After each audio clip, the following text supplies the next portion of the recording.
Our next guest's online videos are sure to have appeared on your timeline, and he's been known to take on a certain persona, not afraid to speak her mind. It's Malahide woman. Yeah, we're delighted now to be joined this morning by broadcaster and content creator James Patrice. James, you're very welcome. Thank you so much for joining us. Thanks for having me this morning, now, guys. a lot of people will know you for your content creation on your online presence, but mainly the fearless Malahide. Yes. I mean, how far back does this lady go now? Oh, I think I created her on my Instagram in maybe 2018. It was just kind of, I was walking along and I was always fascinated growing up by my friends' mums and my own mum. She's second generation Malahide, very important to get that in there, of course.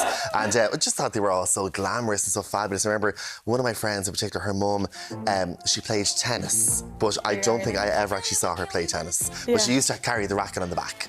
And I thought, what a fabulous woman you are. You're so glamorous and you can do it all. And I just kind of started taking them off, I suppose, online. And then one Halloween, I said, I wonder what Malahide woman might look like. So I put her in the white skinny jeans, the chunky runners, you know, graduated waterfall cardigan and the blonde. And then just kind of went from there. And then it was lockdown, really, where I was at home, like us all, bored off her tree and started kind of writing a few more bits for her, getting a bit more, you know, makeup and putting more of an aesthetic onto her, and then it kind of just went from there. So yeah, and she's still growing. The hair is getting bigger, the heels are getting bigger. Yeah, you the know, Brown Thomas bags are getting heavier. I'm sure they are flat, and of course the Brown Thomas bags have nothing from Brown Thomas in them. I love it. Of course. She brings them down to Lidl to put her shopping into. Listen, you know the way. It's all about the optics. I do. Of and course. Obviously the Malahide woman is all of our online bestie. But what has the reaction been like from the actual Malahide women? Yeah, so it has been, it's been good, I have to say. There's been a few ladies that have come up to me and said, am I based on that? There's a lady, Celine, who works in a pharmacy in Malahide, and Malahide woman's arch nemesis happens to be called Celine. Oh, here we go. And Celine said, was that named after me? I said, absolutely not. Of course not. I was like, it's just a funny name.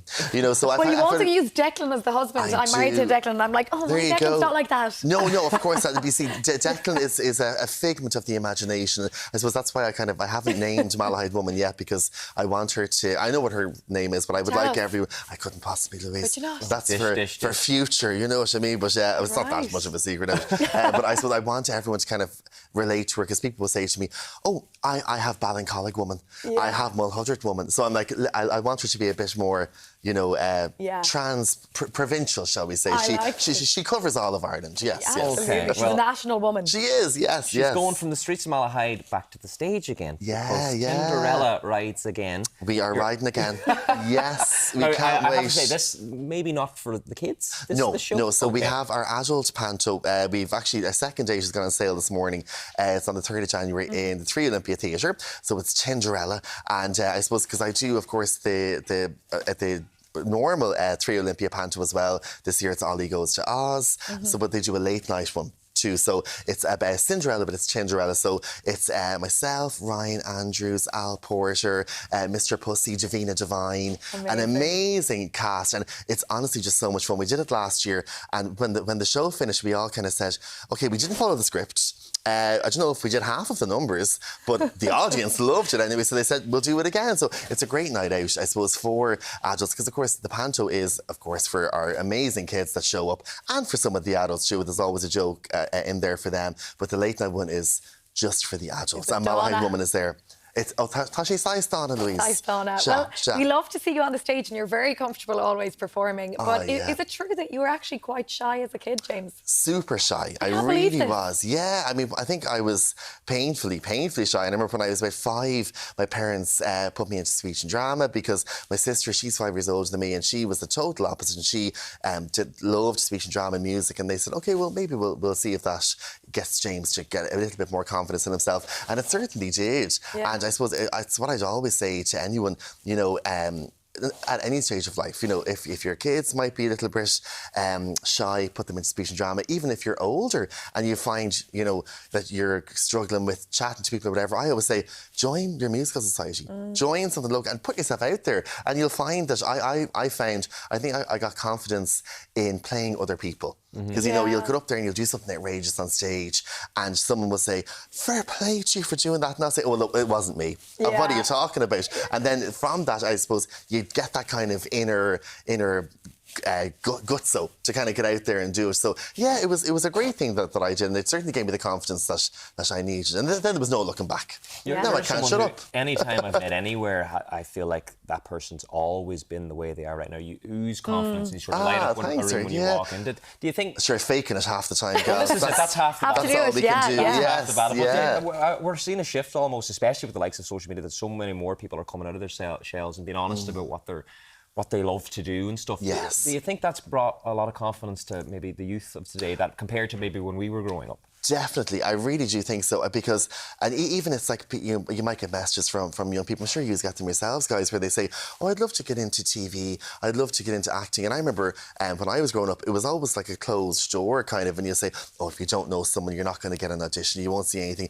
Whereas nowadays, I see, as well as giving an amazing confidence to people, I say, folks, like your online is your CV. Yeah. It's great. If you want to become a singer, whack a video up. If you want to do presenting, you should put up a little reel of yourself. If you want to act, it's a great outlet of getting yourself into the world and exposing yourself to people that you may not otherwise get a chance to be in a room with. So I suppose it's great for young people. And you hear of there's courses now and influencing and all that, which, I mean, who knows if that'll be around Eric could in be a few giving them. years. I basically could be making got this a fortune. job because of it, so I'm not going to say it. No, and it's fantastic, absolutely. But I suppose in a way, it's a great medium of like I said, exposure, and for anything. If you want to become a scientist, or it's all about getting yourself out there. Yeah. And I suppose if you have the confidence to put yourself online, I think it makes you have less. I won't say the word, but less blanks given. Yeah. You know what I mean? You don't care anymore. You know. put yourself out there. This is me, so be it. If you like it, if you like it. If you don't, you can lump it. Yeah, and I think there's pros and cons to social media, but definitely we're moving more towards authenticity. People love to see people being really authentic online, and you always are. But you know who's the most authentic, I reckon, in your life? Your mother. Can we talk about her? Yes. Did you get your confidence from Fran? I would say I think Mum instilled in my sister and I the desire to not care what other people think. And if you're enjoying it, She's so gassed. go for it. Thanks. Yeah, she really put that into us growing up. And, once it's not hurting anyone else, go for it. And so I think she definitely gave me a lot of confidence. And I would have learned my lippy techniques from her as well. She's fantastic. So many of your mannerisms and the words and phrases you use are obviously they're off mimicking her. your mum. Oh, completely. I mean, I would say Malahide woman is, I'd say 60% Veronica Butler at this stage, definitely, yes. Does she love that? Oh, well, she's no choice, Louise. Yeah. Yes. she does. As I said earlier on, I mean, the lockdown, those characters and those skits were great for us. It was myself, Mum and Dad at home. Sure, Jane, we were looking for things to do. So it was actually great to kind of wake up in the morning and say, okay, we're going to do this today. You're wearing this wig, we're wearing that wig. And if people online happen to enjoy it, all the more better. But yeah, Mum has definitely given she's a bit an of absolute legend. I'd say she was incredibly proud of how successful the podcast has been going as well. Recently, you had an exclusive with Miriam O'Callaghan. How's that come about? Well, Susie Griffin Dunn and I, we both hosted Beautiful Breakdown.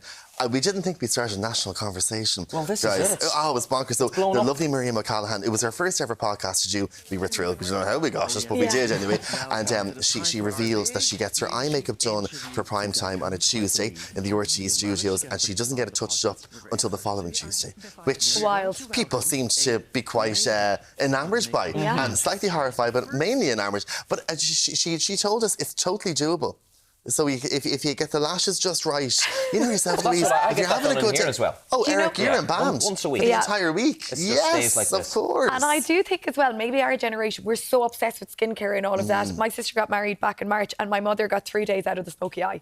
So listen, where there's a will, there's a way. Yes, totally. And if you get it, and it's done well enough, do you know who else does it? Go on. Linda Martin. Well, if Queen Linda does Linda it. told me I interviewed her at Eurovision 2 years ago for the Today Show, and she said, James, I left the makeup on. I said, oh, why? She goes, well, I got the BBC makeup done yesterday, which is the good, strong stuff. So she sleeps like that, like Tutankhamun in the bed. Wow. And just wakes up and she's ready. She goes, I can see, I think it's quite sustainable. Well, listen, will you take it into your role as Glinda Martin in the panto? I think so. You'll have the sparkly eyelashes on for the week. Because I have to say, every year in 3 Olympia Panto, I have a lot of glitter. Yes. And I think I probably lose 90% of my hair because I'm half dragging it out every night before I get into bed. But yes, Glinda Martin this year, she will be wearing a lot of glitter on her way to Oz. Yes, ruffles, glitter galore. Very exciting. Are you team... sorry, it's Glinda and... Glinda and Alphabet. Yes. You're Glinda, obviously, in the green. I'm Glinda, but so Glinda's pink, but I said this morning I might throw a little nod to the Wizard of Oz because Ollie, he goes to Oz, but he also finds himself in some wicked circumstances. So I said I'll throw a bit of that, and I've just felt a bit festive, and also it covers things. I don't really have to suck in this jacket, which is great. Would you stop? I thought it was either wicked or he was all aboard the Irish bandwagon as well for the soccer. That's what it is, Louise. Yeah. It doubles up, That was my James. plan. When's that? Is that this week? Is that soon? No, it's March in Prague. Come on. Well, do you know, I'm so enthused by... It's Troy, isn't it? Yeah, Troy Parrott. Fabulous Troy. Fabulous I'm supporting him from the get-go. Go on the lads. Fantastic. Absolutely. Go on the lads. Up the boils. What? Ole, ole. James, Patrice, thank you so much. Hercules, thanks a million. Thanks a million.